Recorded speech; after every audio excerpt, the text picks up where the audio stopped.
New Thinking Aloud is presented by the California Institute for Human Science, a fully accredited university offering distant learning graduate degrees that focus on mind, body, and spirit. The topics that we cover here. We are particularly excited to announce new degrees emphasizing parapsychology and the paranormal. Visit their website at cihs.edu.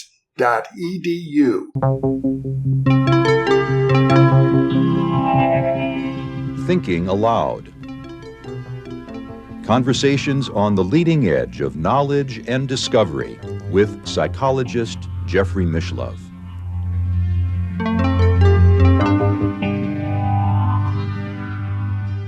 Hi, I'm Leanne Whitney, guest host working alongside longtime host and producer Jeffrey Mishlove and my other colleagues here at New Thinking Aloud.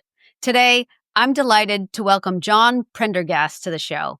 Dr. John Prendergast is a spiritual teacher, retired Adjunct Professor of Psychology at the California Institute of Integral Studies, where he taught and supervised master's level counseling students for 23 years, and a retired marriage and family therapist. John studied for many years with the European sage Dr. John Klein, as well as with the American spiritual teacher Adyashanti. John is the author of In Touch, How to Tune In to the Inner Guidance of Your Body and Trust Yourself, The Deep Heart, Our Portal to Presence, and most recently, Your Deepest Ground, A Guide to Embodied Spirituality. John is also the senior editor and contributor to 2 volumes of original essays entitled The Sacred Mirror and Listening from the Heart of Silence that explore the confluence of non-dual wisdom and psychology. In this interview, John and I explore the depths of embodied spirituality, touching on the journeys of waking up, waking down, and waking in. John shares his insights on authenticity, truth, and true nature, while also addressing the more challenging aspects of our conditioning: terror, shame, and doubt, which often arise as common obstacles on the path of healing and transformation.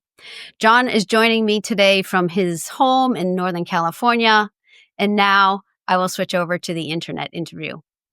John Prendergast, nice to be with you here today. Welcome to the show. Thank you so much. Yeah, lovely to be here. Look forward to exploring the groundless ground, and lots of territory with you today. But for those listeners and viewers maybe who aren't familiar with you and your body of work, could you share some of your past experiences, both as a seeker, also a therapist, a longtime studier of the non-dual traditions? So how much time do we? How do I shorten this up? Well, I would say a seeker and a finder, too. That's important to add. Okay, let me see if I can, boil this down, which is really, a mystery, as we know. This life is such a mystery. What I could mention is that when I was a boy, probably between ages of 10 and 12, or maybe 10 and 13, I had this unusual experience when I would fall asleep.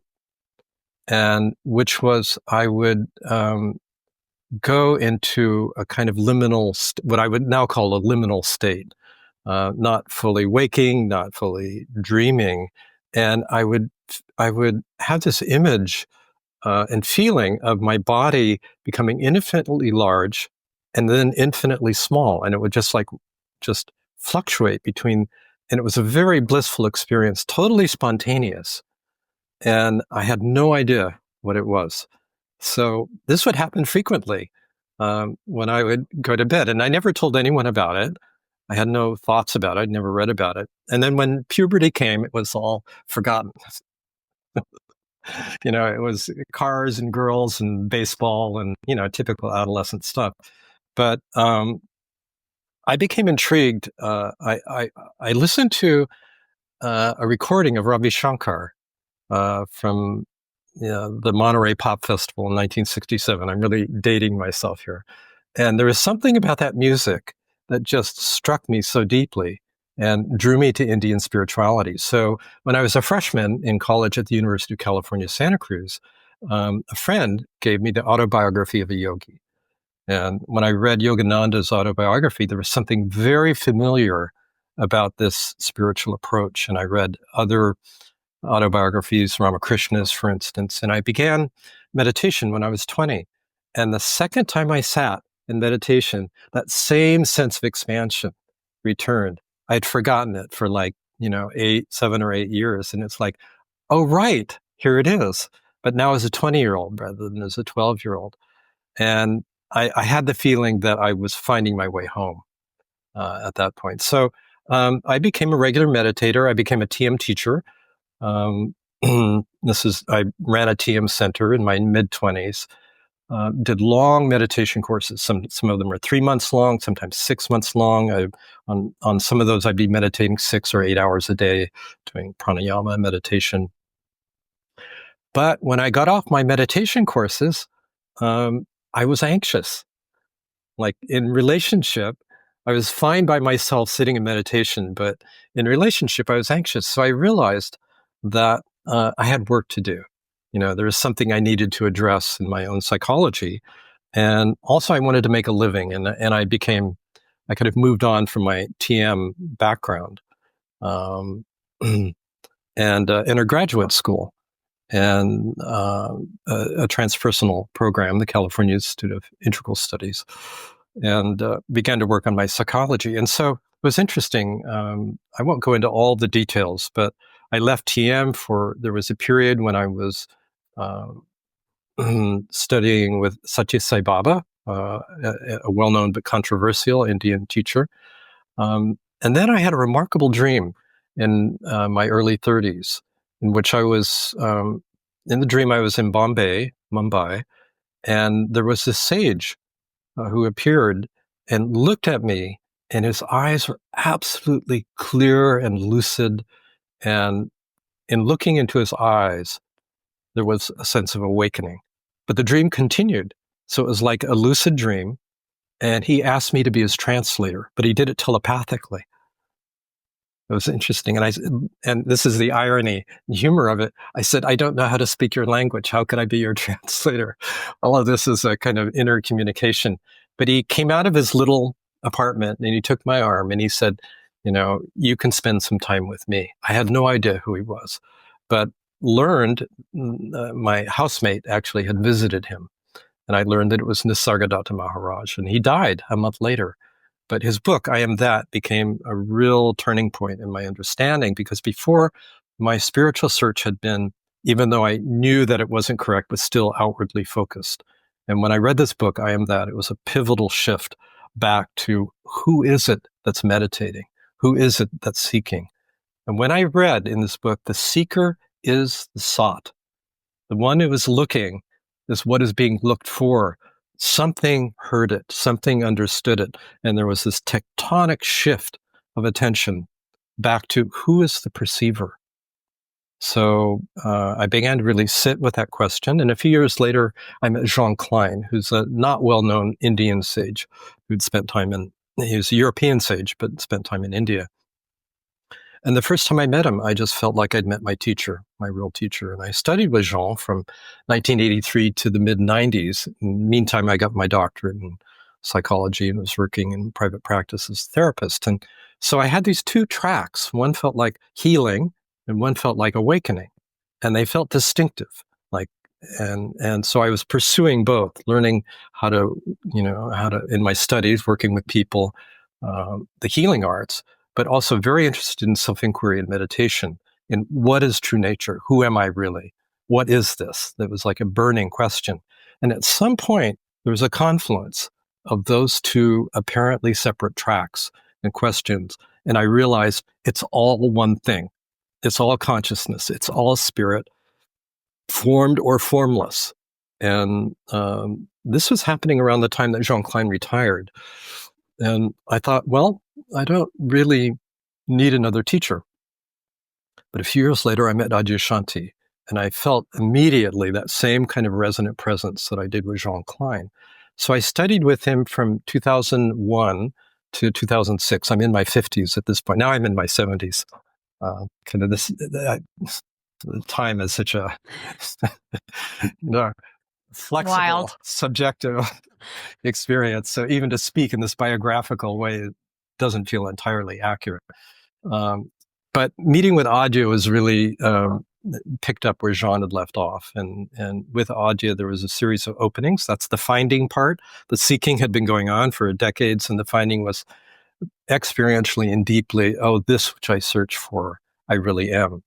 And that realization happened on different levels. First on the level of the mind, then the level of the heart. Those came pretty quickly. And this last phase, which was initiated when I was with Adya Shanti, has been going on for 20 years. And that's the opening of the ground.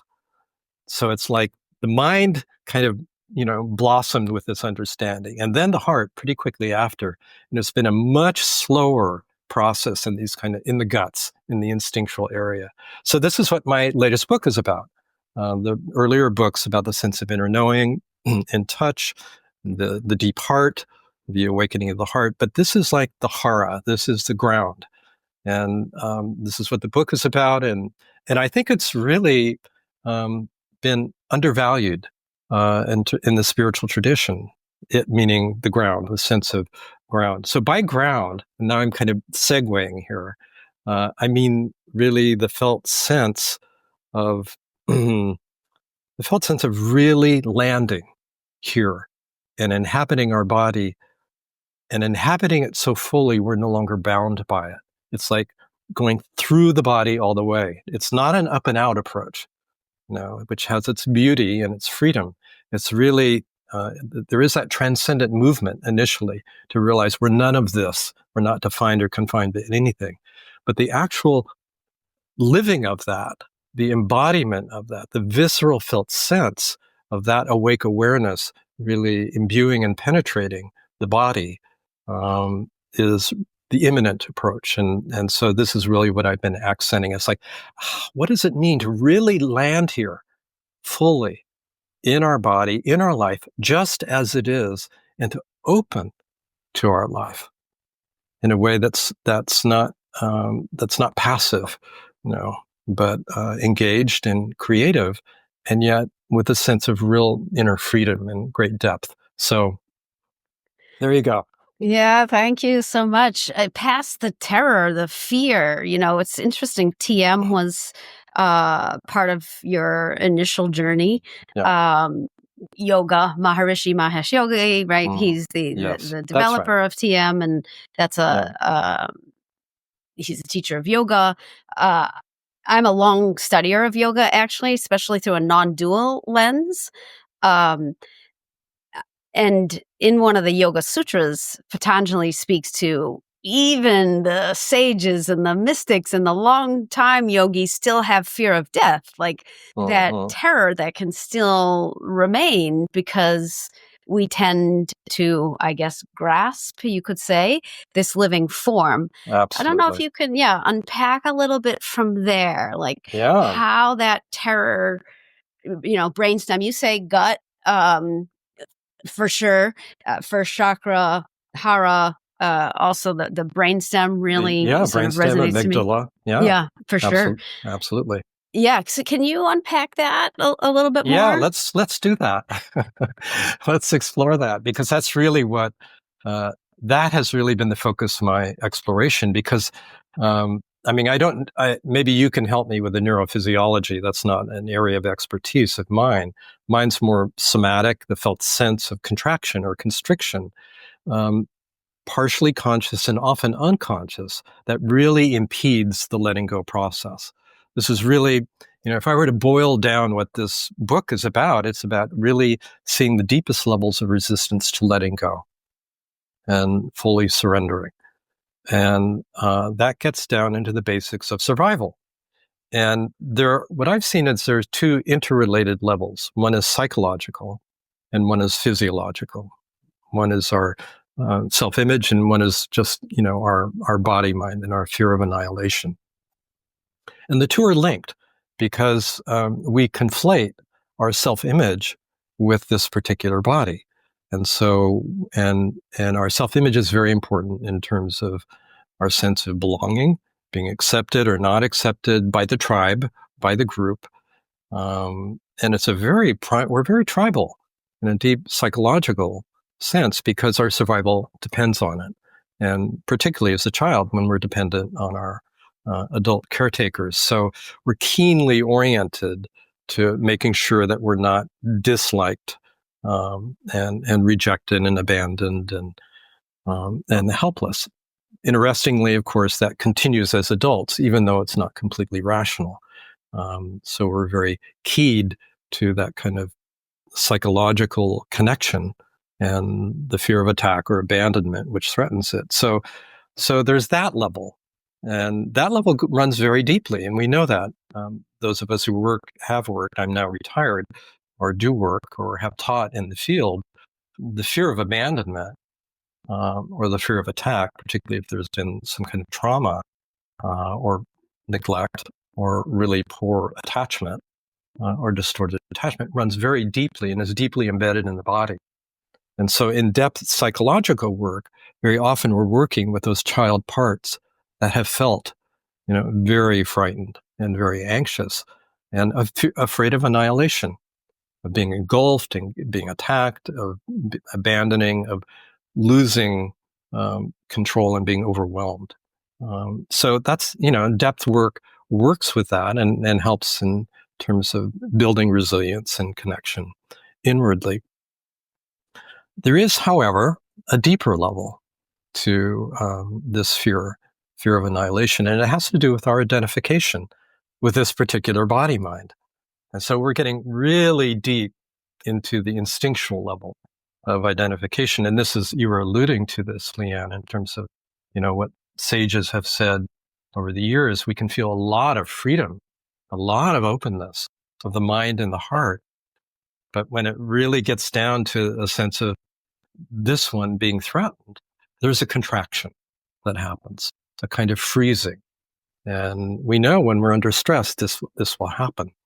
So this has been a very interesting unpacking, both within my own experience, like feeling just like layers of this subtle contraction and resistance beginning to loosen and open as there is a deeper and deeper understanding of true nature, of what we really are as consciousness or as loving awareness.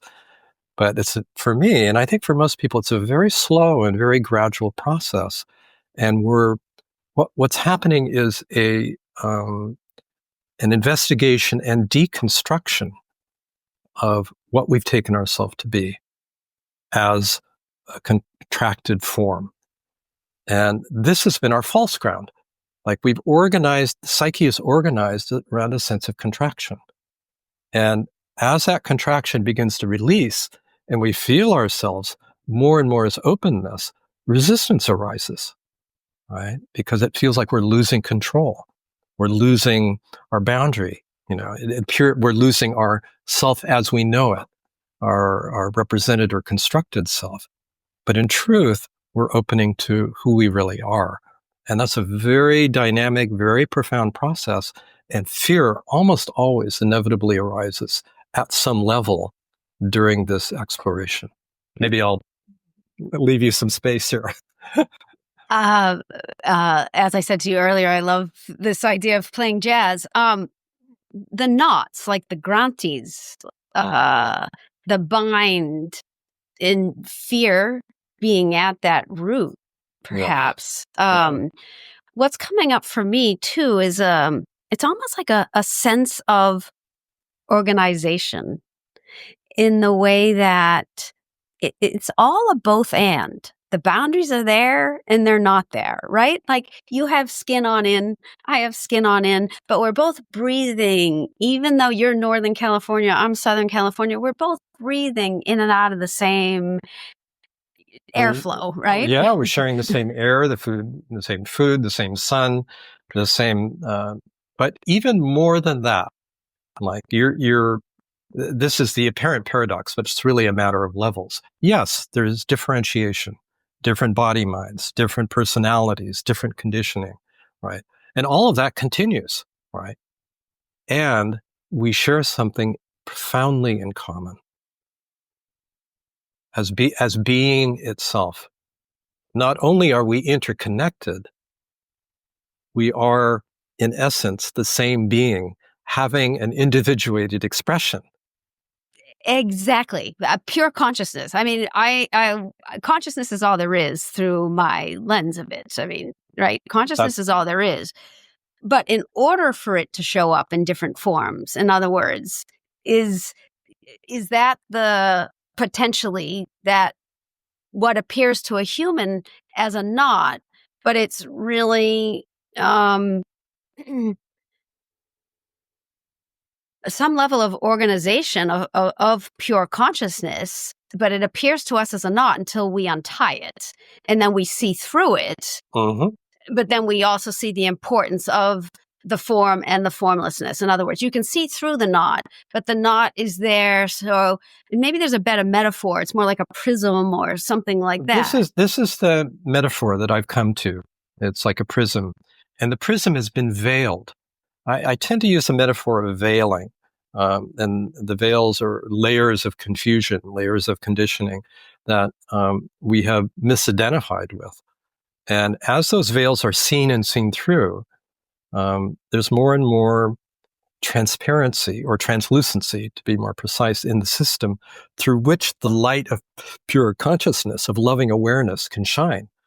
And so the structures, I think it's a matter of translucency, of unveiling confusion and allowing the primal light of loving awareness to shine through and refract in particular forms. That's going to be different for you and me and everyone else in terms of the essential qualities and archetypes that get activated as we open to an essential life. And this kind of intermediary level, that we're talking about here, how the light of awareness manifests in a particular way, or how it obscures itself, is very, very interesting, because it's not just about, leaving here and entering the ocean of awareness.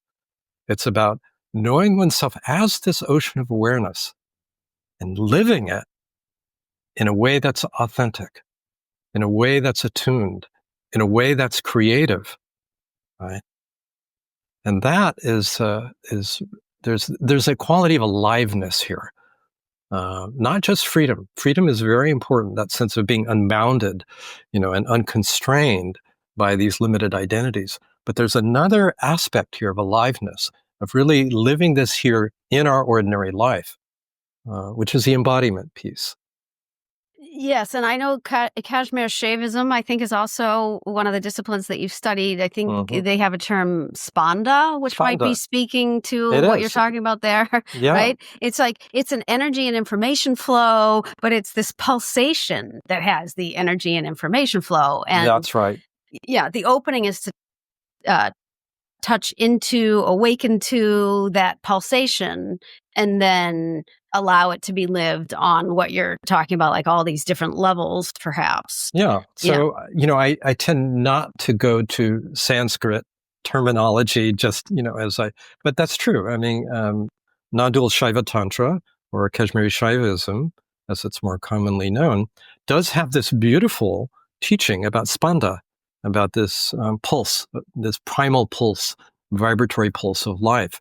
And what's very interesting in my own experience and my work with people who go deeply into this is that, as you alluded to the root chakra earlier, this energy center at the base of the spine, and it's very related, I find, to the fear of annihilation.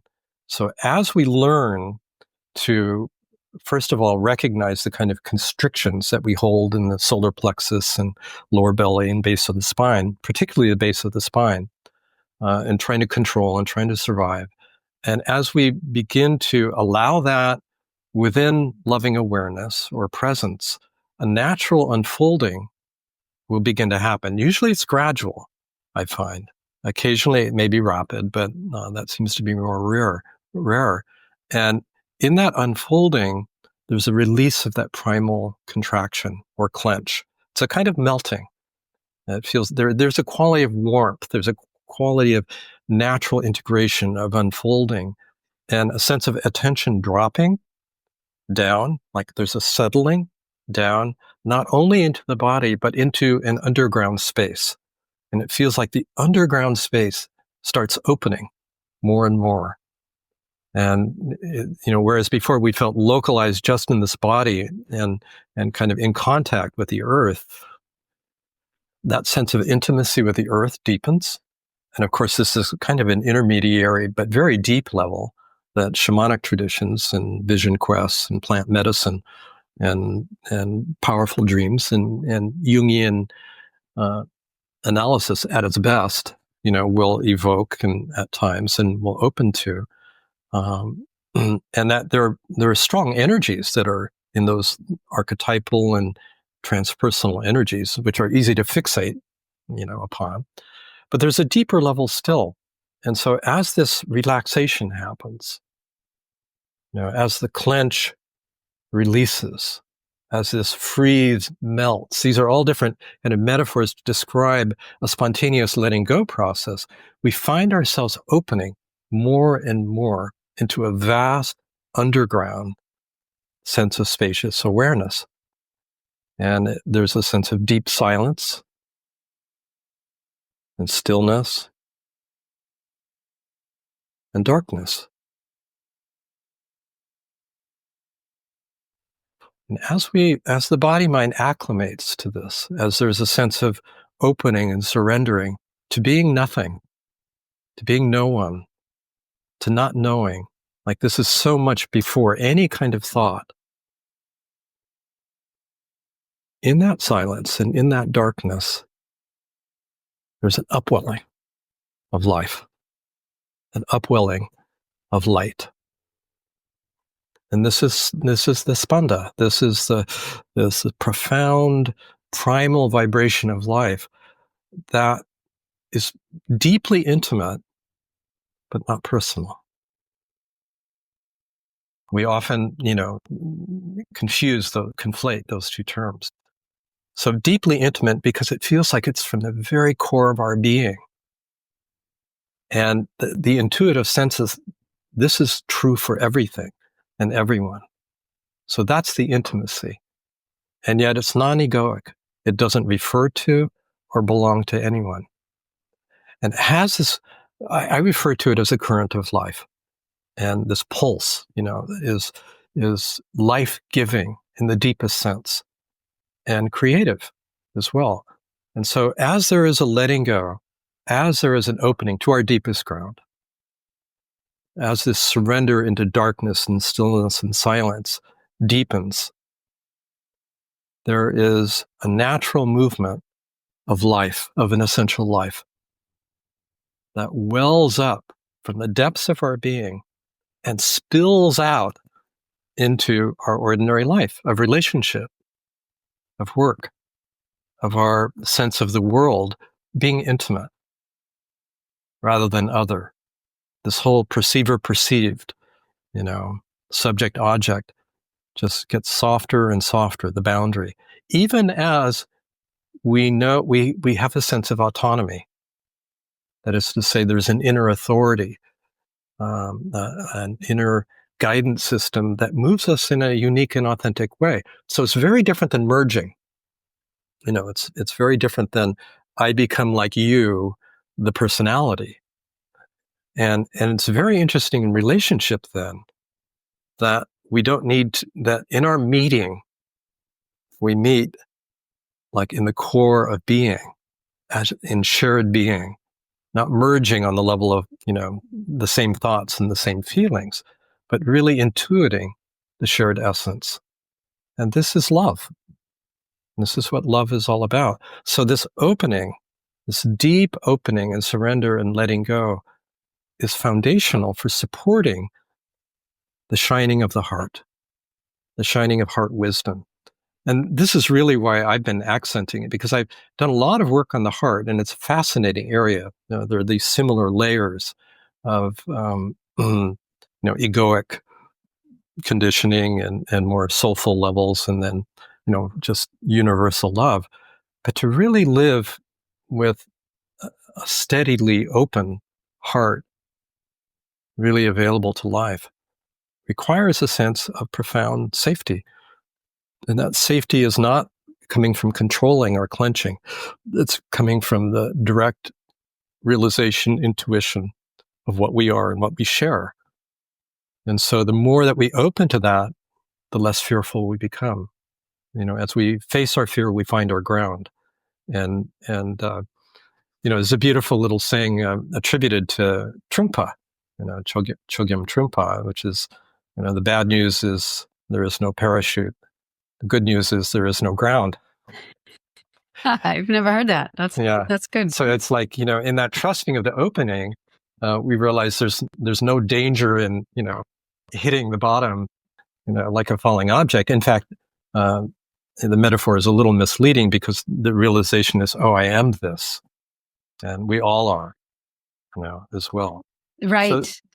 So, anyway, I'm sorry. I've been rattling on here for a while. No, so it's deliciously. Because the lover and the beloved is really what was evoked for me as you're speaking. It's like we tend, again, to focus on what's in front of our eyes. And as we do this retrieval of all of our projections and untie these knots, we realize that the lover and the beloved are right here inside of our own hearts, right? It reminds me actually of the Ramayana and Hanuman there with Ram and Sita that's right. in his That's heart, right? That's it. Yeah. Exactly. Yeah. It's the language of lover and beloved is very resonant for me. Sometimes in non-dual traditions, you'll see a kind of devaluation of the devotional approach. They'll say there's not two, so how can there be a beloved?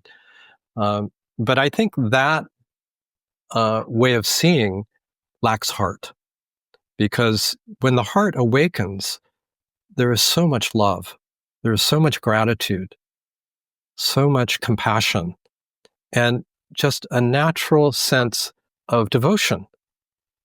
Now, that devotion may be directed towards, an individual, one's teacher, for instance, or maybe, if you're a Christian, it might be Jesus.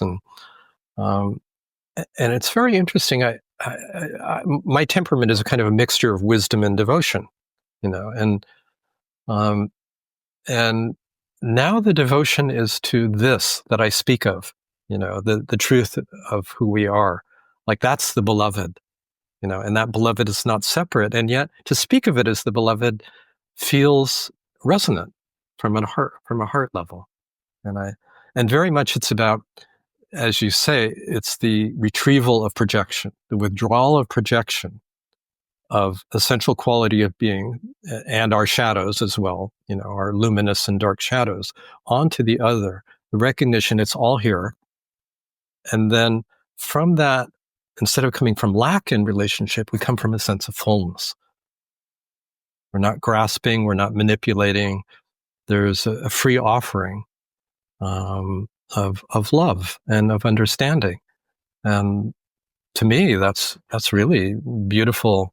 That's really the full potential of relationship, is to come from that fullness. Yeah. And again, I do think with the non-dual traditions, we can get tripped up with words, what could be relating if there aren't two things. But the fact of the matter is, this shows up as a multiplicity. It does. Yeah. And multidimensionality. Mm-hmm. Yeah, absolutely. And you've used some terms like authenticity. I think you might have said alignment, but if I didn't, I would. And I truth. Can't remember which book it was in, or maybe which talk I listened to of yours, but you do emphasize, truth as this very important factor in the process of discovering our deepest ground. And in a world where even the word truth has become, it's almost like we don't even have shared words with shared meaning at this current moment on this planet. Whereas before we did have agreement, for all of those of us, I guess, who aren't colorblind, but this is going to be red. And when we talk about it, it's going to be red. And today it seems like a lot of our words are no longer coherent in that sense. I could call this blue, and if I keep telling you it's going to be blue, then it's going to flip into blue. And that can be very confusing for this process that we're talking about of alignment and awakening. So I'm wondering if you could share that importance as the deepest ground is the love of truth, and the truth that isn't obscured by our conditioning and our fear, the truth that arises because of essence, SE, right? To be, because of being. Could you share? Yeah, no, it's a very important subject. And I used to shy away from, I would say more than shying away, allergic to the word truth, because it's so misused, by religious and political ideologues. And not to mention, the kind of epistemic crisis we're in now in terms of not only a lack of shared narrative, but a lack of shared understanding, agreement on what a fact is. Okay. So when we're speaking of truth, when I'm speaking of truth, it's not about a conceptual system. It's not an ideology. It can't actually be defined or confined by thought at all. It's actually what is prior to thought. And so we use words to point to it, right? Like the ground of being, or the groundless ground, or the heart of awareness, or true nature. True nature, I like this formulation because there's something about the naturalness of it as well. But I think in my own process, I got over, as there was a deepening understanding and intimacy of this, which we speak of, that aversion to using the word truth began to fall away. Because once I could bracket it in the way that I'm doing now, it was actually resonant with my experience, which is like when everything else falls away, this is here, right? And so there's a sense of alignment, that you were alluding to. And this is where our felt sense can be a real ally, where we can kind of bracket the mind and understand both its value and its power, but also its limitations, and realize that there's a more direct and intuitive way of knowing, too, that comes from true nature. I like to call it heart wisdom. There's a blending of wisdom and love that has a quality of spontaneity to it, a quality of freshness to it, a quality of innocence to it that does not assert or deny itself. This is one of the aphorisms that I learned when I was with Jean Klein, that our true nature neither asserts nor denies itself. So if that's what the mind does, right? That is good. Because I want to come back to that when we start to talk about trauma and how we can get lost in that spiral. Yes. Because it's not asserting itself. Like the conditioning can come up simply because of what you just said. Yeah. Love that. Yeah. So, it's the mind that's asserting. And so if we find ourselves in a position of asserting a so-called truth, we know the mind is at work. And we could relax. We can take a deep breath and realize, okay, that's not it. Because the truth of who we are speaks in a very subtle and quiet voice. It's this small, still voice within. And it generally just guides us to what the next step is, and it's not attached to results. So there are all these kind of clues, of discerning, what is authentic and what is not as well. And we know what is authentic is non-separative too. In other words, it doesn't create division. Right. It's nonviolent. That would go to the yamas of Patanjali. Mm-hmm. Nonviolence, truth, non-stealing, walking in the awareness of the highest reality, non-greed. I mean, it just, boom, lays it out in the foundation right there. Yeah. Mm-hmm. Yeah. Beautiful. And like you used to have an aversion to truth, I actually used to query the term pure after I was working with a lot of clients because they would be like, oh, pure, because of religious baggage. Mm-hmm. Yeah. But because it sits inside itself is why it's pure. It's pure because there's no other thing to come from outside into it. And I would say the same of truth. It's true because there's no other thing to impinge on it. It arises. Well, yeah, that's the best I could say to it. It sits inside itself. Yeah, that's nice. As you say, the word essential refers to being, esse, right? And I find myself drawn. The language is important. It's important to be flexible with it. And I find I'm drawn to the word wholeness. Like some people are drawn to like perfection, but that so often has a kind of standards of which we're judging. Doesn't have to. But for me, what's been really resonant is wholeness or completeness, which is on a non-mental level. But to speak of it as essential nature or as true nature, one can speak of purity. That's beautiful, or innocence also. And where you were, interested in going to and talking about trauma and conditioning, which I think is very important, because in this path of opening, we inevitably uncover our conditioning, and some of which is very difficult. And as a result, we've split it off and compartmentalized it, and so being able to receive the conditioning in a way where we don't go into that vortex, where we don't get pulled under, into the old pattern is very important. And one of the things I found, and as you know, having looked at my work, is the importance of presence, evoking as much as evoking as much as possible a sense of spacious, present, open awareness. It's different than present-centered attention or mindfulness as it's conventionally understood. At the highest level of mindfulness, it's not. But as mindfulness is conventionally understood as kind of present-centered, non-judgmental attention, this is like a step further in terms of just as the apparent perceiver, opening to a background open awareness that actually is able to receive whatever difficult experience there is in the system that is arising within us. And the beauty of that is it allows, without an agenda, to fix or change our experience, receiving that conditioned experience, the not, if you will, in openness, allowing both to be here, allows for a natural unfolding of that.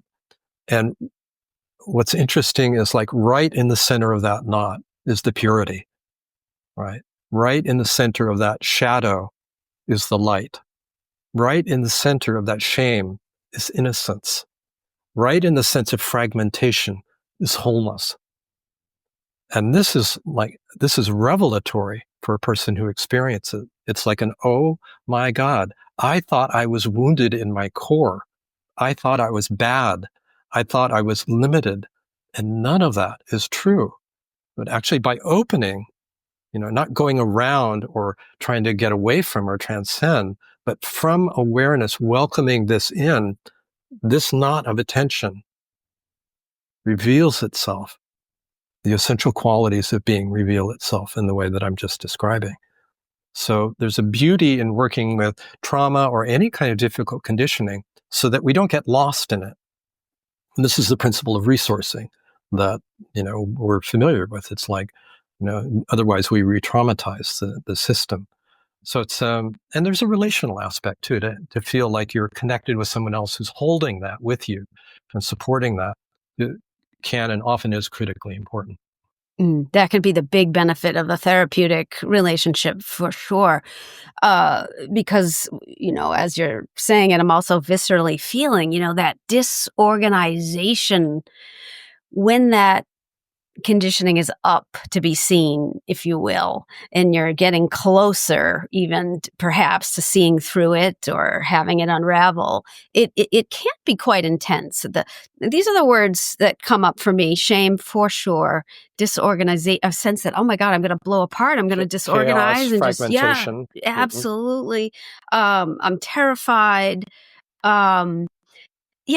So absolutely the therapeutic relationship, learning tools, breath work, any other key pointers you could give to anybody who's watching or listening? Because I do think that's Look, every step is a beautiful step when we're walking the path of, I think Adyashanti says, love returning to itself. Like when Beautiful. we're walking Yes. that path of love returning to itself, every step is really a beautiful step. Mm-hmm. But some of them feel a little bit more treacherous than others. So yes, is there anything to share here around perhaps particular tools that you like, or guidance, because we know what's on the other side of that knot or what's in that knot. But when you're actually somatically feeling that sense of, I'm going to break apart, again, that intensity you're going to go grab the glass of alcohol, or you're going to vape, or you're going to do something, grab the chocolate, whatever it is to, move away from the next breath that actually brings you into the presence of holding. Because we want to get to, would you say, the other side of it, the place where I'm here and I'm holding space for it. Not sure how you would articulate that. Well, you actually mentioned a couple of elements, in your question. Like very often the answer's in the question, right? So there is, when we're dealing with trauma, a very important relational piece, which is the feeling, because very often in the initial trauma, the feeling was, I'm all alone with this, and there's no one to, be with me, and no one to understand. So the sense of aloneness is very, very, very difficult. Some of the hardest parts of it is the aloneness.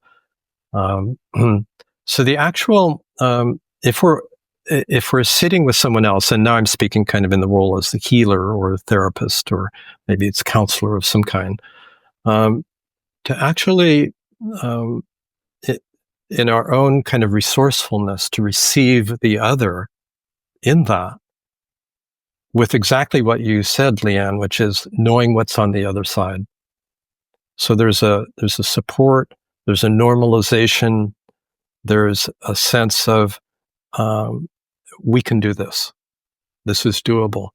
And I think of it and feel it often as entering into a health state with someone else where they have never been met before.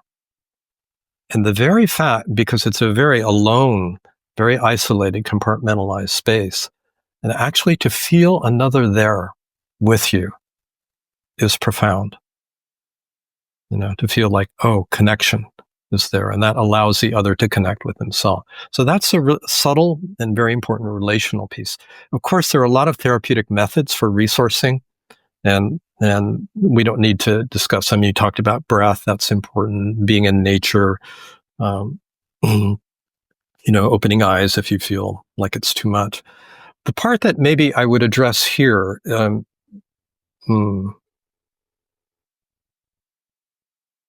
there's so many different methods.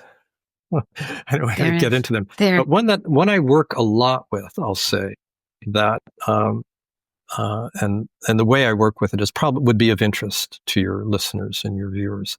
And that's being able to actually identify the core limiting belief that goes with a sense of disorganization.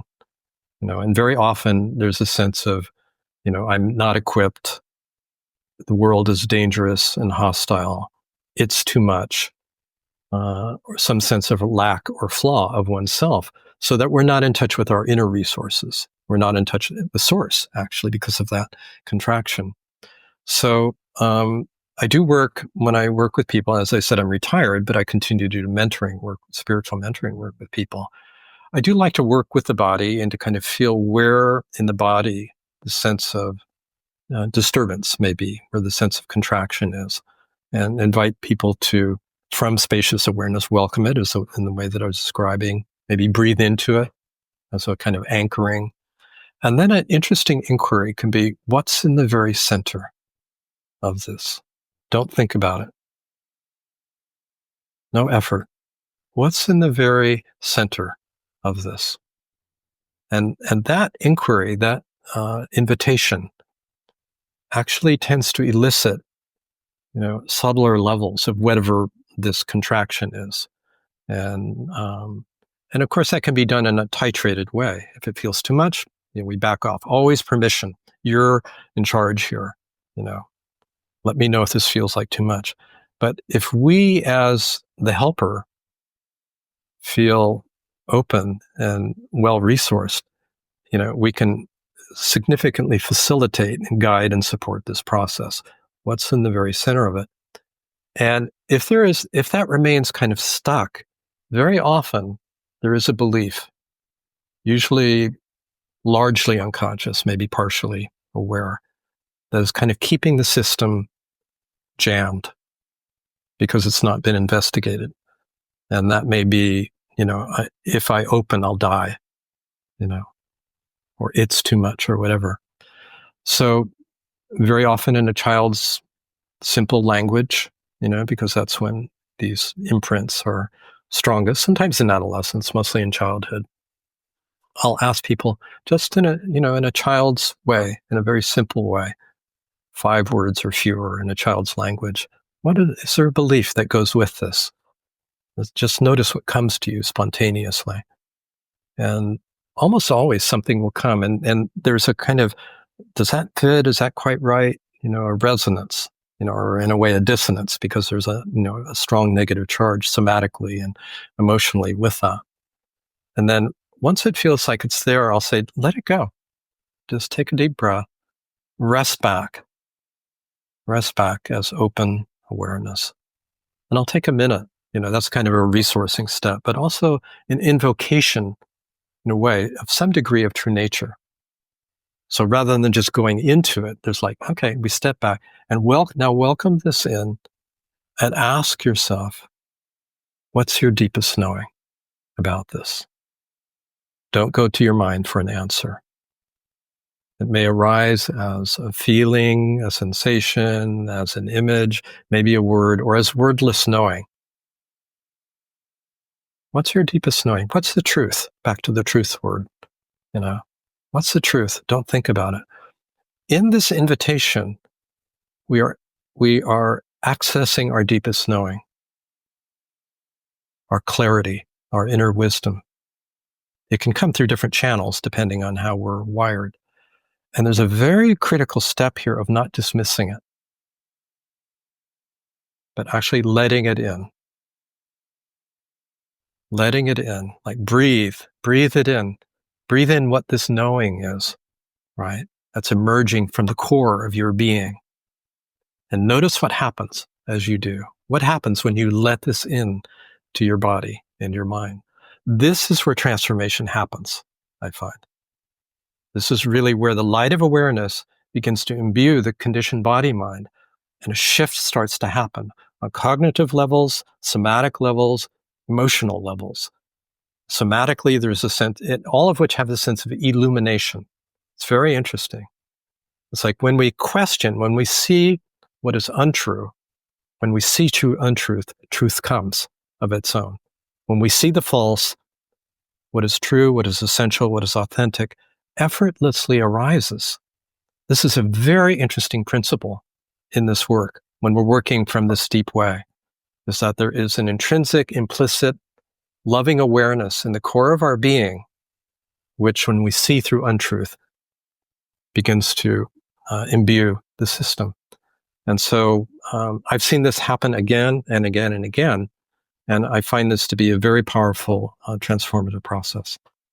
I love it because, again, what you're pointing to, there are tons of resilience practices out there, but really when the deep injury, maybe we could say, happens in relationship, it's actually relationship that ultimately also is the repair. Uh-huh. That being in presence with another who can hold the deep discomfort alongside the suffering person, Yeah.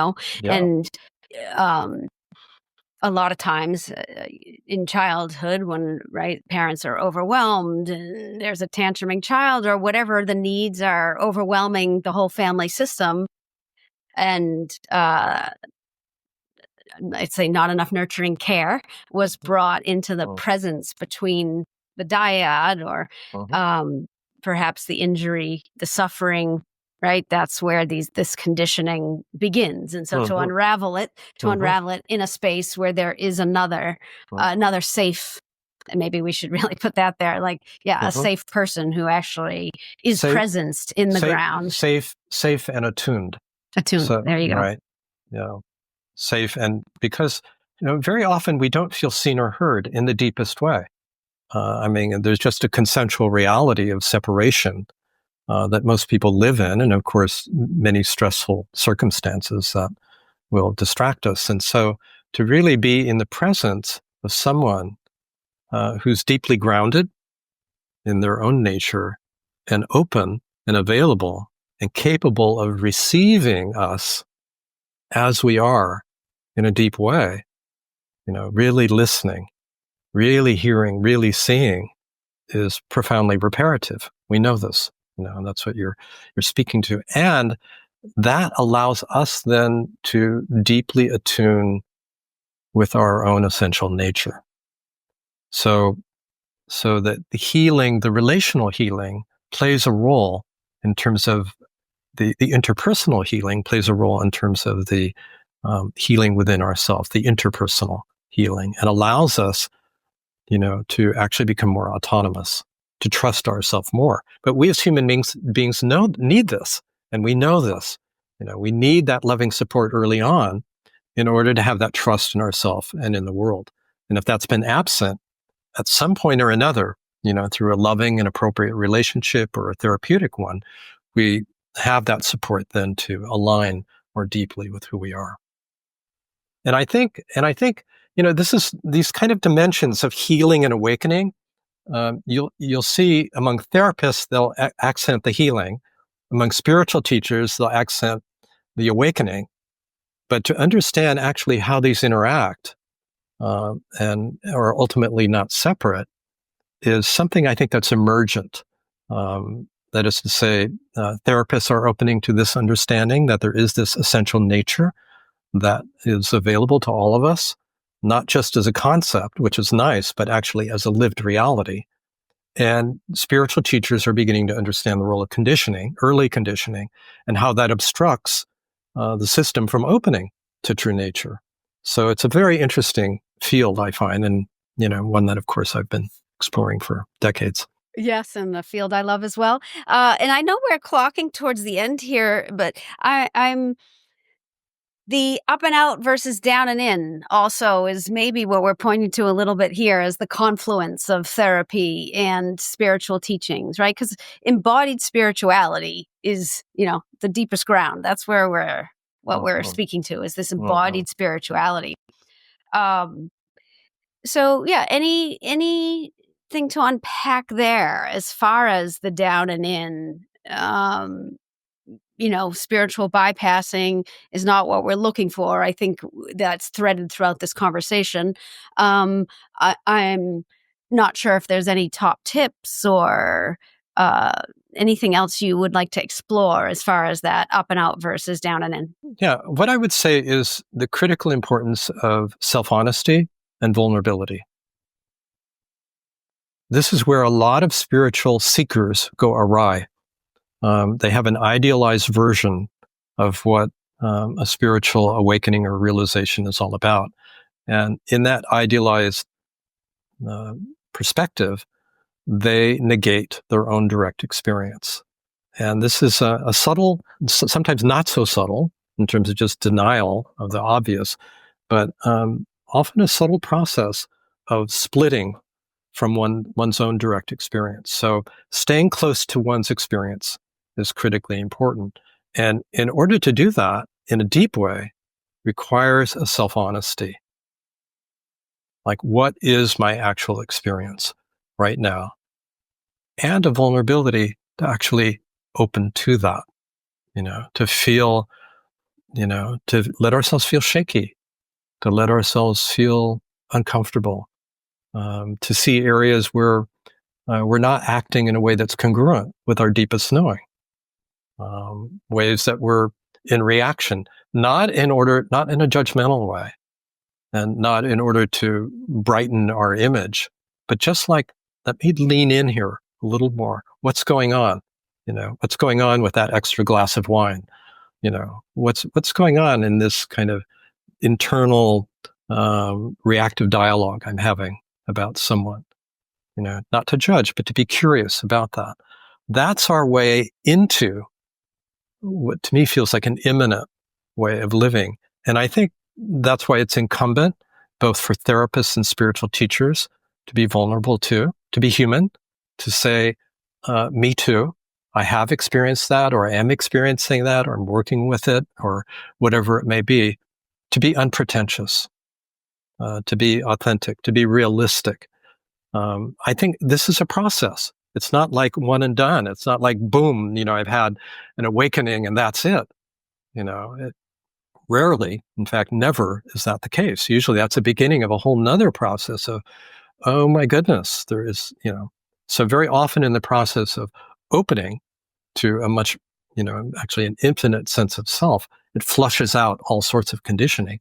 And it can even be temporarily destabilizing. Doesn't mean that anything is wrong, It just means the body-mind is coming into congruence with a deeper knowing. And that's a lifelong process. So I think there's always going to be, we're lessening the gap between our deepest knowing and the way we act and the way we, are with others. We're not looking for perfection, but just greater and greater congruence. We're just like gradually coming into alignment more and more, living with greater authenticity, greater natural humility, greater simplicity, greater sense of non-separation from the whole of life. So honesty and vulnerability are really important attitudinally. And only we can take responsibility for that, and again, it's not about being judgmental.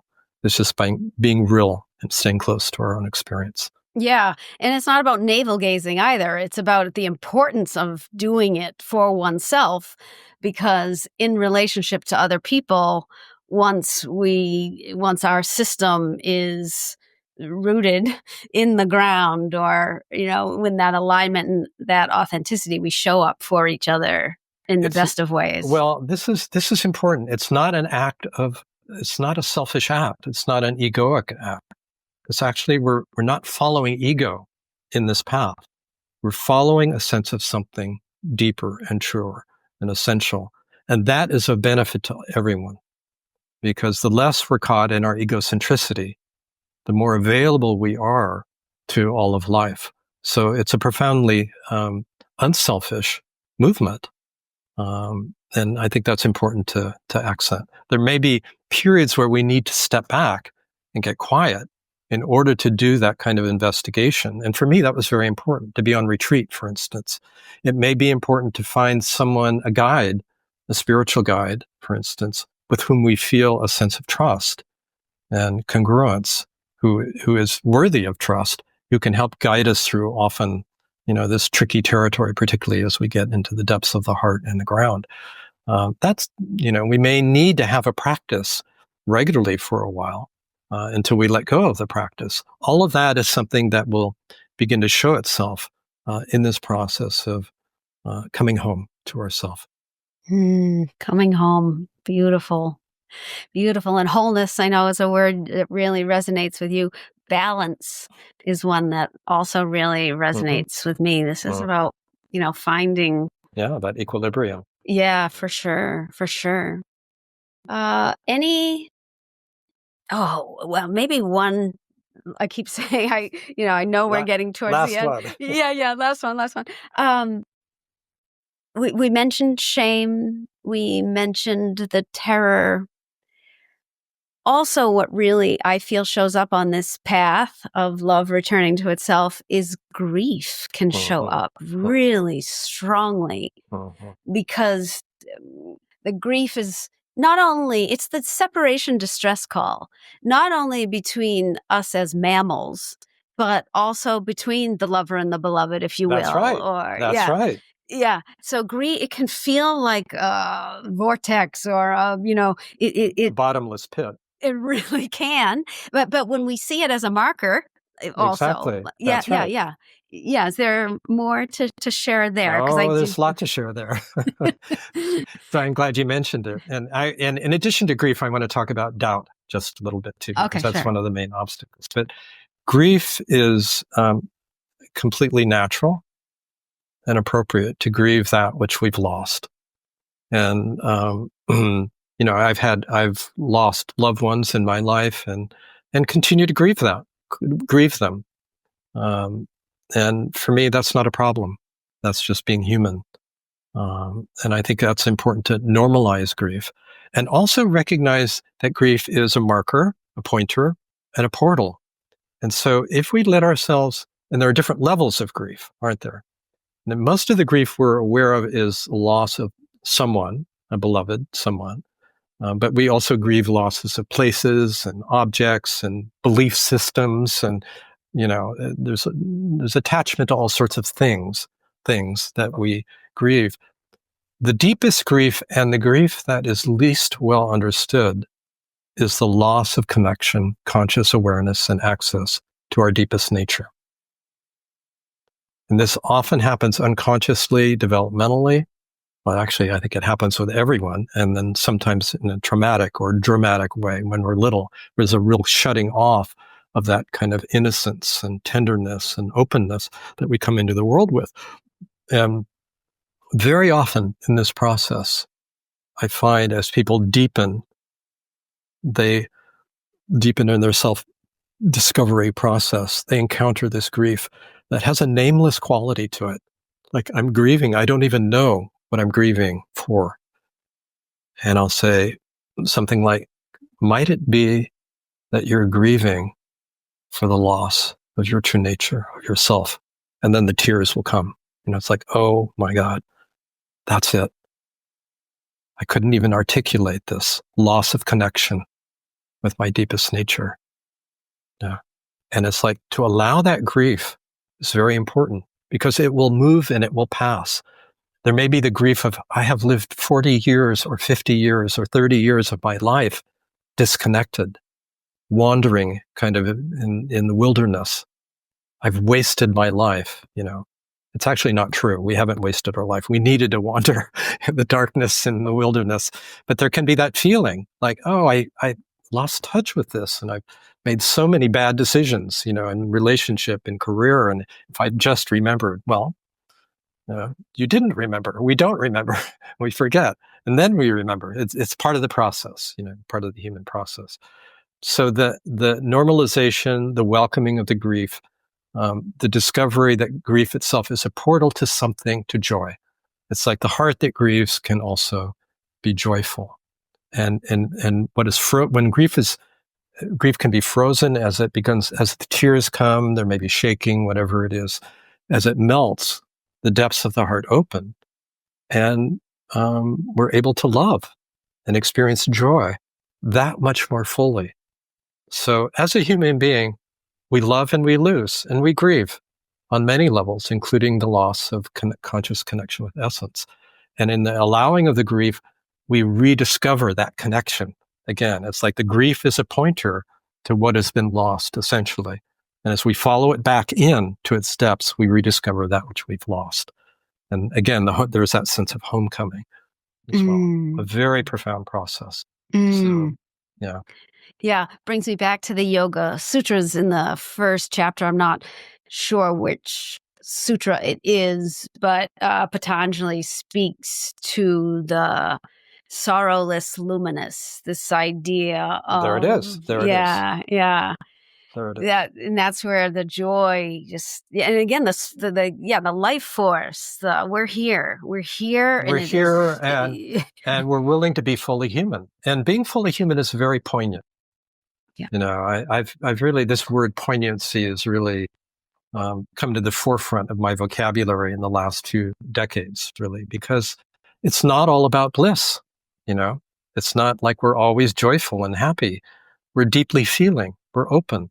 And as our hearts open, we open to the suffering of the world. Fortunately, the nature of the heart, the deepest nature of the heart, it goes beyond the personal. There's a universal quality of love that actually can hold that suffering. But the individual human heart can't. So there's a whole piece here about, as the heart opens, we realize, oh, there is a collective grief here as well. And this is part of the human experience, you know? Yes, and that again, of course, this is going to bring up something else now. That deeper heart, the term in Sanskrit is the hridaye. This the heart of the hridaya. Yeah. So I don't know if there's just a few things to mention about that. So there's the human heart, but then the heart of hearts, if you will. The heart of hearts, or the heart of awareness. Mm-hmm. And Ramana Maharshi spoke about it this way. He would speak about the heart of awareness.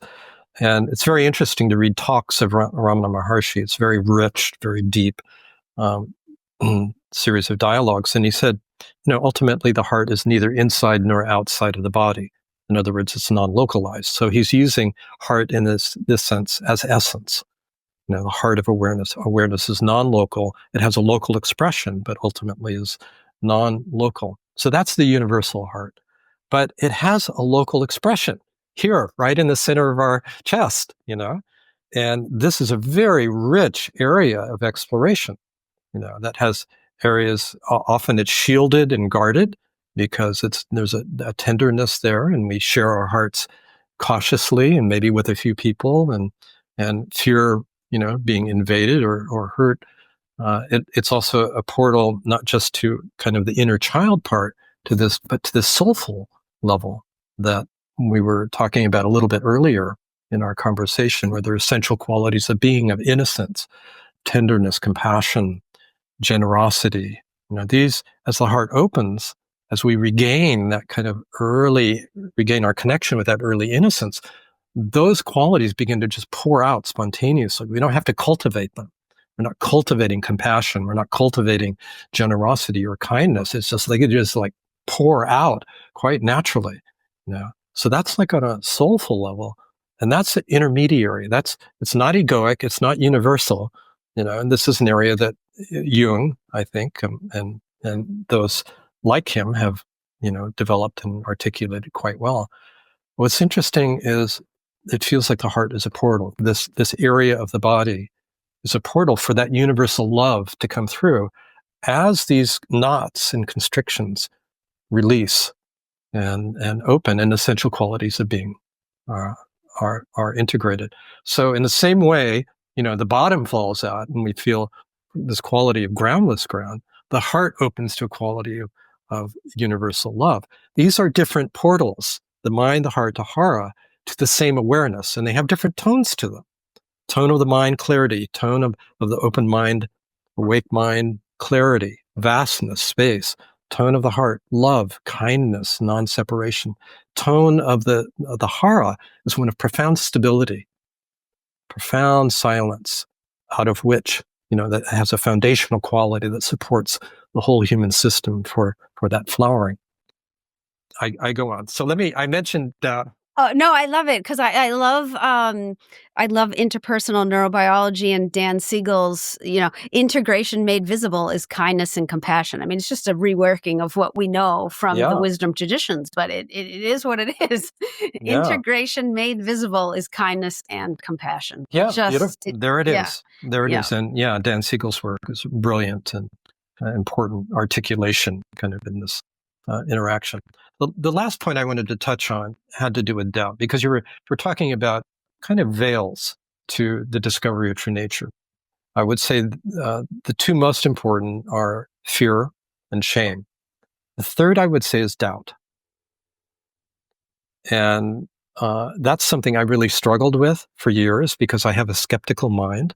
And it's like, are you fooling yourself? Are you just wanting to feel better? Are you just, even when I would have upwellings of a deep sense of something greater, the mind would come in and say, what is that? And what are you making of it? And so on.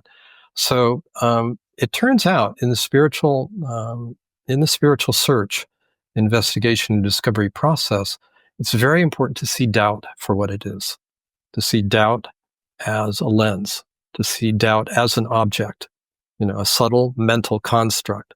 And when we're able to see doubt for what it is, when we can disidentify from doubt, the system, particularly the mind, is much more open to intuiting its source.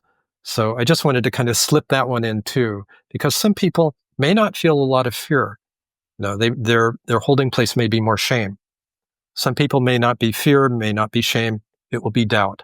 They get caught in that skeptical mind, and that serves as an important obstruction and veil.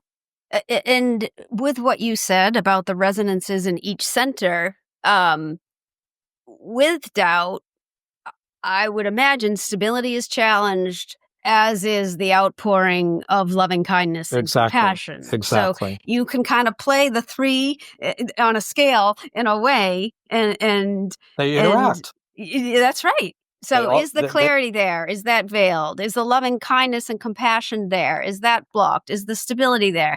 And beautiful. Those are very simple tools that you've just named, John, and I really appreciate that. Yeah, those are markers of essential qualities of being, and whether these portals are open or closed.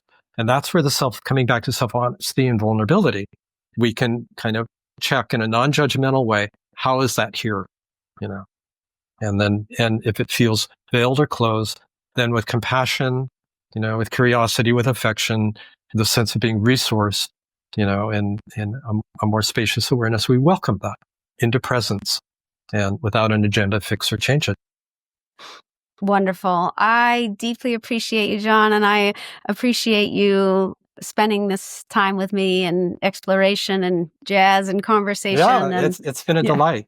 It's really been very enjoyable. I love the flow and interaction. Wonderful. Thank you. You're so welcome. Thank you. And for those of you watching and listening, thank you for being with us. You're the reason that we're here in community, exploring our common unity.